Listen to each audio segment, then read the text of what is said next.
This is a Lamborghini Aventador SV. It is the most absurd, craziest looking, fastest Lamborghini of all time.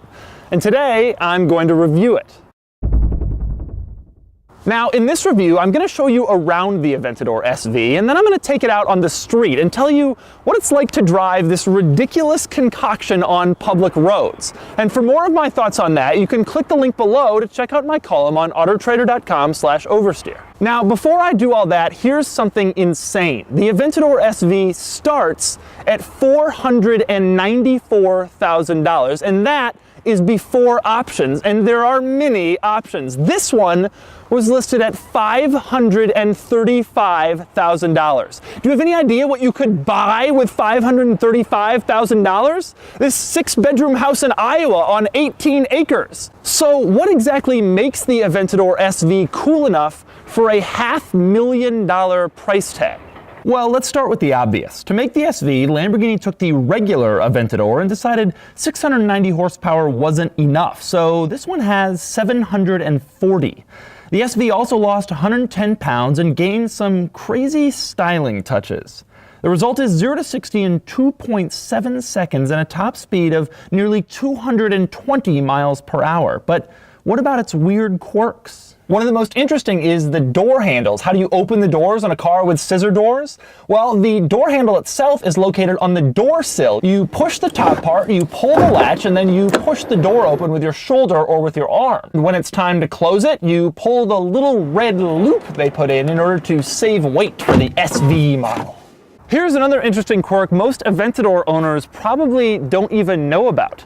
Because Lamborghini is afraid that your car will be stolen and loaded up onto a flatbed, there's a button you have to press before you tow it to let the car know that it's going into tow mode. If you don't push the button and you try to tow it, the alarm goes off to let everybody know that it's being illegally taken.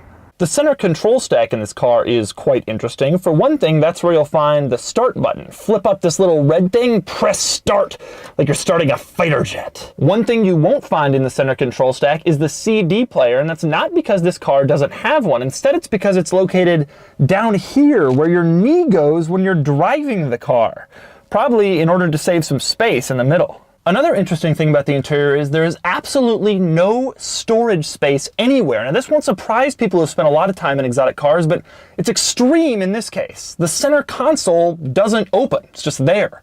There are no pockets in the doors because when you put them up, your stuff would fly out. There isn't even a little cubby in the center stack. Instead, the only storage you have inside the cabin is this little tiny thing that can barely hold a phone in the passenger footwell and a few nets behind the seats.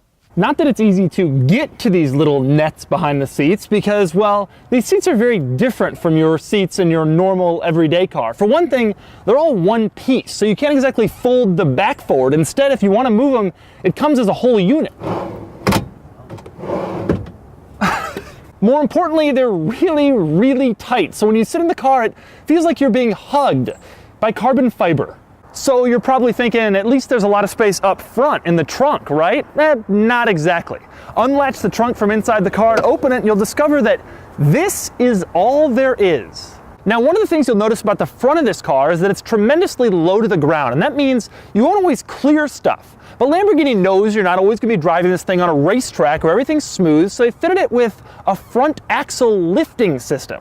I'm serious. Push a little button inside the car and the front axle lifts up to clear whatever obstacle you need it to clear. Once you've cleared whatever you're trying to clear, press the button again and the car goes right back down. Another cool thing about the Aventador is the rear turn signals. Check that out. It points the direction you're going to turn. It looks a lot cooler than a turn signal on your normal everyday family car. Another incredibly cool thing about this car is this gauge cluster. Tell me this is not the coolest gauge cluster you've ever seen. And if you don't think it is, well, check it out now. That's awesome. Now, interestingly, while most other modern exotics have a reconfigurable center gauge cluster, in this thing you are just looking at the tachometer so you can focus on driving. The only reconfigurable portion is down here, where you can change between telephone, auxiliary, and a few of the gauges. And speaking of the center display area, check this out. This is a G meter that shows your maximum Gs in every single direction. This is exactly the kind of center screen you expect to find in a seriously track-focused car. Now, beyond all the crazy quirks of this car, there are two things I especially notice as I walk around it and check it out. Number one, the crazy options, and number two, the incredible attention to detail.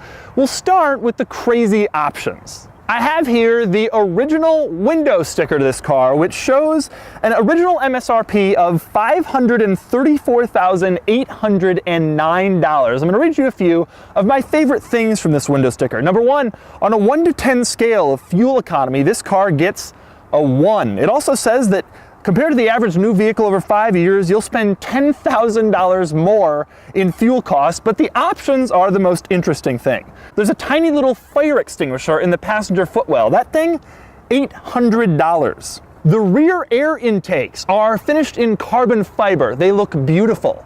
But do they look $5,600 beautiful? This car is equipped with the travel package. I'm not sure what is involved in that, but I do know that it cost $1,100. The backup camera, standard on a Toyota RAV4. In this car, $2,100. You could buy an entire used Mazda Miata for that. And then there's my favorite option. On the rear fender, it says SV in giant decals, but they're just black with a little cutout. I can make that in my basement. Lamborghini will charge you $2,800 for the privilege of having those decals installed at the factory. In the end, this car has almost $50,000 in options in addition to its $490,000 base price. And once you've added all the options, you're still not done. The gas guzzler tax charged by the federal government because this thing gets 13 miles per gallon in combined driving, that would be $3,700. And Lamborghini's destination charge to bring it from Italy here, $3,495 for a total price, once again, of $534,809. The other interesting thing I noticed about this car is its incredible attention to detail. When you got inside a Countach or Diablo, you kind of got the feeling that Lamborghini just cobbled everything together and just hoped for the best. That is not the situation in this car. Check out, for example, the gas cap. This is something no one's ever going to see, and yet look at this thing. This is not exactly an everyday regular gas cap you'd find in a normal automobile. This little panel inside the driver's footwell that no one's ever going to notice definitely doesn't have to say SV on it, and yet it does. That's pretty impressive. And speaking of the driver's footwell, take a look at the floor. Those designs, perfect copies of the Aventador's taillights. Here's another incredible example of this car's attention to detail. The battery tender, which is placed in this little shoebox you'll find inside the front trunk with the Lamborghini logo beautifully embossed on it, is finished in carbon fiber look. This is the kind of thing you'll never, ever, ever see. Your passengers will never notice and you'll never experience while you're driving the car. And yet, Lamborghini went to the trouble to make it look that way anyway, just to be cool. Another excellent detail about this car, Lamborghini prints the firing order of the cylinders on the engine. They've done this for years and they absolutely don't have to. If you're a mechanic, you just consult the manual to find out what the firing order is. And most Lamborghini owners probably have no idea that it's even back there, but back there it is, printed on a beautiful little plaque on top of the engine for the few people who know to look for it there. Okay, so the Aventador is a crazy car with crazy styling and crazy features and a crazy price tag. In fact, it's so expensive that I absolutely should not be driving it on the road.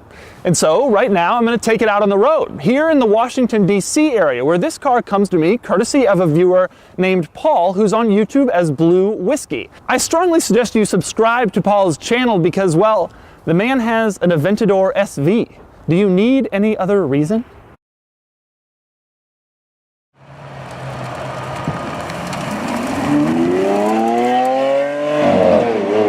Okay, now the problem is we're doing this in Virginia where we'll get arrested for even thinking about speeding. Too much, yeah. The thing you notice instantly is just Lamborghinis, more than any other car I've driven, feel just bizarrely exotic. Even a Ferrari, you can still feel like a fairly normal experience. There's nowhere you can look in this car where it doesn't feel completely insane. There's a guy with an S2000. I bet he thought he was pretty cool when he got in his car this morning.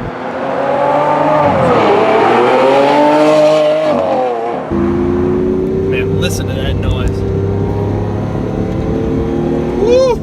The transmission one knock on this car is and will always be the transmission just isn't as fast as like a dual clutch like they have in the 458 and the Huracan. It does give the car more of sort of a mechanical feel. You definitely feel like you're doing something a little bit more, but at the same time, we know that it could be quicker shifting.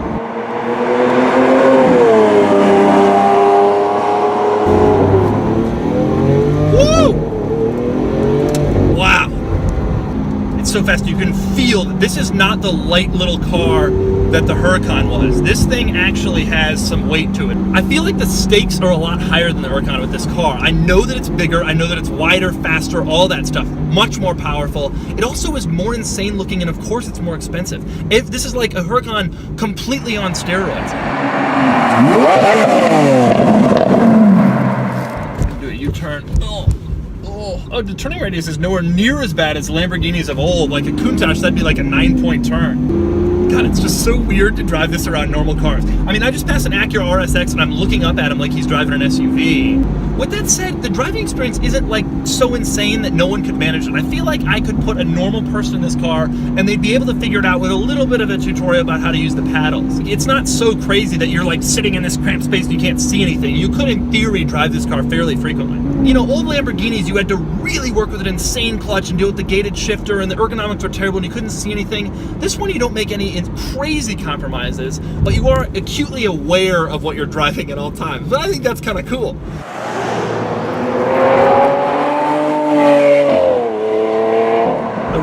The ride is harsh. It's definitely harsh. Not a lot of cars you feel the lane lines when you're going over them, but you do in this one. Yeah. Like you can legitimately feel the paint. Listen, feel that. It's crazy. You can feel the paint on the road when you go over it. I mean, these bumps, it's like, this is a car you have to commit to. You have to be seriously committed to.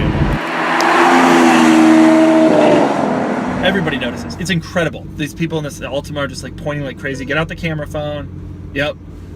They're gonna take that one vertically. Okay. I got 3 cars back and it's an Altima, a CR-V, and a Camry. These are not car people cars. People freak out. People just absolutely freak out.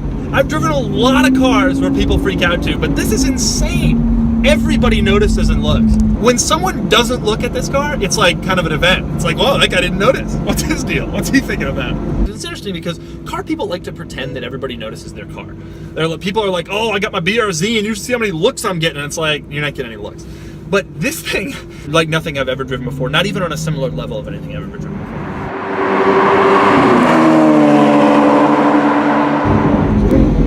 Oh man, here we go. Wow, oh my God. That's insane. Wow, that's crazy. It still feels very stable. Woo! Okay, here we go. We got a little more space. Oh my God, it's just so fast.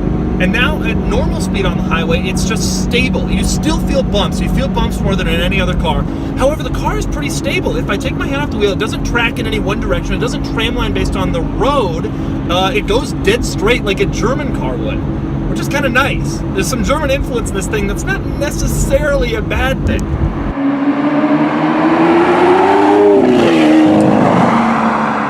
Man, there is just zero body roll. The drawback is the bad ride. The benefit is incredible suspension that is just just ready for absolutely any corner. I can see myself getting lulled into being like, oh, I know what I'm doing in this thing, and then one day you come around a corner and you're like on the local news.